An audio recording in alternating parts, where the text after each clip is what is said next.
नमस्कार दोस्तों, आज के इस वीडियो में हम अपने दूरदर्शन के सेट टॉप बॉक्स के डिश एंटीना के डिस्टर्ब हो जाने के बाद उसे रीसेट यानी पुनः स्थापित करेंगे। यदि आपका भी डिश एंटीना डिस्टर्ब हो गया है या फिर आप रिलोकेट हो रहे हैं और आपको अपने डिश एंटीना को दोबारा से लगाने की ज़रूरत है और इस काम के लिए यदि आप किसी सर्विसमैन की सहायता ले रहे हैं तो इस वीडियो को आगे देखने के लिए आपका कोई फ़ायदा नहीं है। और यदि आप इसी काम को खुद करना चाहते हैं तो इस वीडियो को अंत तक देखिए। यदि आप डिश एंटीना को सेट करने का तरीका सीख गए तो किसी भी डिश एंटीना को आप आसानी से रीसेट कर सकते हैं। दोस्तों, हमने अपने डिश एंटीना के लकड़ी के बने हुए आधार यानी कि बेस को जो कि ख़राब हो गया है उसे बदलने के लिए हमने एक कुर्सी के बचे हुए फ्रेम को ले लिया है और उसमें अपने बेस को इंस्टॉल कर दिया है। अब हमें अपने इस डिश एंटीना के बेस को इसकी निर्धारित जगह पर इस तरह से लगाना है कि यह इंस्टॉलेशन पाइप का यह हिस्सा एकदम सीधा खड़ा हो। वज़न रख के इस फ्रेम को इसकी जगह पर फिक्स कर दें। डिश एंटीना के पुराने फ्रेम से हमें निकालने के लिए इन बोल्ट्स को ढीला करना होगा। सही साइज के स्पैनर यानी पानी की मदद से इन बोल्ट्स के ढीला हो जाने के बाद हम इस डिश एंटीना को इसके बेस पर धीरे धीरे घुमाते हुए इसके बेस से बाहर निकाल लेंगे।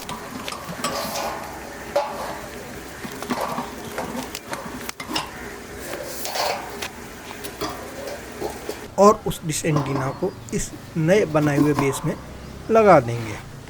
दोस्तों, हमारे डिश एंटीना की दिशा और अन्य कोण क्या होंगे, इसके लिए हम डिश पॉइंटर वेबसाइट का सहारा लेंगे। इसमें यहाँ हम अपनी लोकेशन डालेंगे और सर्च का बटन दबाएंगे और इसके अलावा यहाँ पर हमें जिस सैटेलाइट यानी दूरदर्शन का सैटेलाइट जिसको सेट करना है उसका कोण ढूंढ करके सर्च करेंगे, जो कि है 93.5 यानी 93.5 डिग्री ईस्ट। इसको सेट करेंगे तो यह सैटेलाइट हमें हमारी जगह के आसपास के इलाके से डिश एंटीना की जगह दिखाएगा। जहाँ की हमें डिश एंटीना लगाना है उस जगह को हम इसे जूम करते हुए लेके जाते हैं।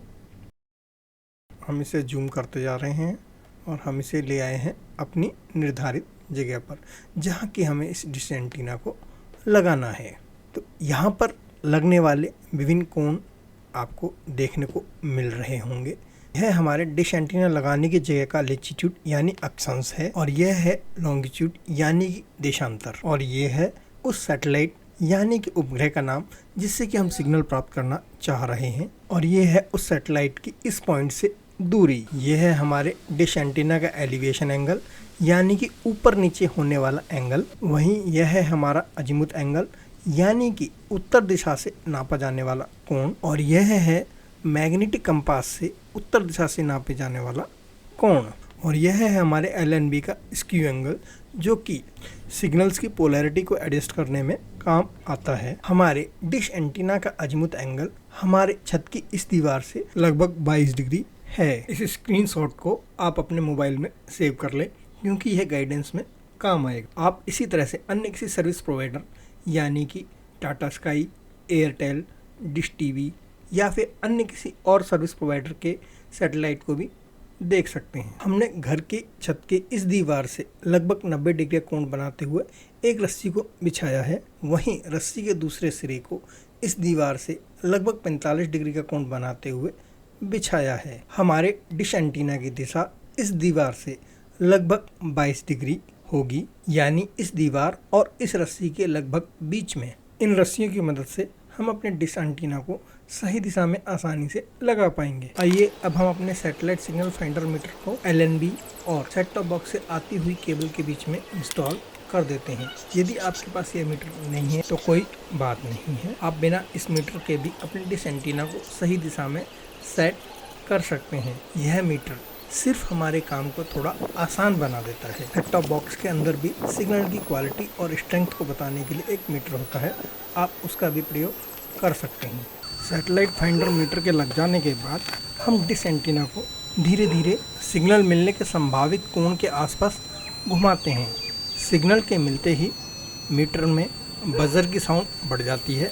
इसके अलावा इसकी नीडल भी सिग्नल की क्वालिटी के अनुसार आगे बढ़ने लगती है। मीटर की सेंसिटिविटी को कम करके हम और बेहतर सिग्नल प्राप्त करने की कोशिश करते हैं। इसके लिए हमें डिश एंटीना के अजमूथ एंगल और एलिवेशन एंगल दोनों को ही एडजस्ट करना होगा।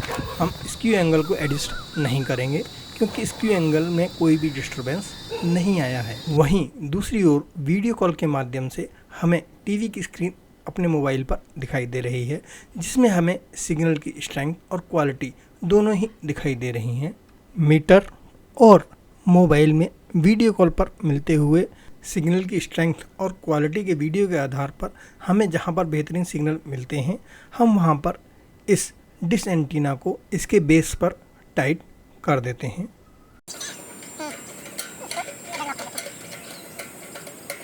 अब हम डिश एंटीना के एलिवेशन एंगल को एडजस्ट करने वाले नट को थोड़ा ढीला कर लेते हैं और एलिवेशन एंगल को फाइन ट्यून करके बेहतरीन सिग्नल प्राप्त करने की कोशिश करते हैं। इस तरह के काम में आपको बहुत पेशेंस यानी कि धैर्य चाहिए और ऐसे काम आप तभी करें जबकि आप में पेशेंस हो। एक बार बेहतरीन सिग्नल प्राप्त हो जाने के बाद डिश एंटीना के सभी बोर्ड्स को उनकी निर्धारित जगह पर टाइट कर दें। मोबाइल पर वीडियो कॉल के माध्यम से हमें जो टीवी की स्क्रीन दिखाई दे रही है उस पर हमें सिग्नल की स्ट्रेंथ 87% और सिग्नल की क्वालिटी 67% दिखाई दे रही है। दोस्तों, हमारी डिश एंटीना का कोण हमारी दीवार और इस 45 डिग्री के कोण पर रखी हुई रस्सी के लगभग बीच में है। दोस्तों, अब हम सैटेलाइट फाइंडर मीटर को निकाल देते हैं और सेट टॉप बॉक्स से आई हुई केबल को सीधे ही LNB में लगा देते हैं। हमने LNB के स्क्यू एंगल को नहीं छेड़ा है क्योंकि यह LNB पहले से ही दूरदर्शन के लिए इस्तेमाल हो रही थी और इसमें कोई डिस्टरबेंस नहीं है। सेट टॉप बॉक्स के दोबारा रीस्कैन करने पर हमें कुल मिलाकर के 168 टीवी चैनल और 48 रेडियो चैनल प्राप्त होते हैं, जिनकी सूची आपके सामने दिखाई दे रही है। दोस्तों, उम्मीद करता हूं कि आप इस वीडियो की मदद से अपने डिश एंटीना को सही दिशा में लगा पाने का तरीका सीख गए होंगे और इस तरीके का इस्तेमाल करके आप भी अपने डिस्टर्ब हुए डिश एंटीना को या फिर रिलोकेशन के बाद में अपने डिश एंटीना को फिर से लगा पाने में सक्षम होंगे। यदि आपने डिश एंटीना को लगाने का तरीका सीख लिया है तो इसी तरीके का इस्तेमाल करके आप अन्य किसी सर्विस प्रोवाइडर के डिश एंटीना को भी रीसेट कर सकते हैं। यदि ये वीडियो आपको अच्छा लगा तो इस वीडियो को लाइक करें, शेयर करें और अभी तक यदि हमारे चैनल को सब्सक्राइब नहीं किया है तो इसे सब्सक्राइब करें। अगले किसी वीडियो में फिर से मुलाकात होगी, तब तक के लिए नमस्कार, जय हिंद।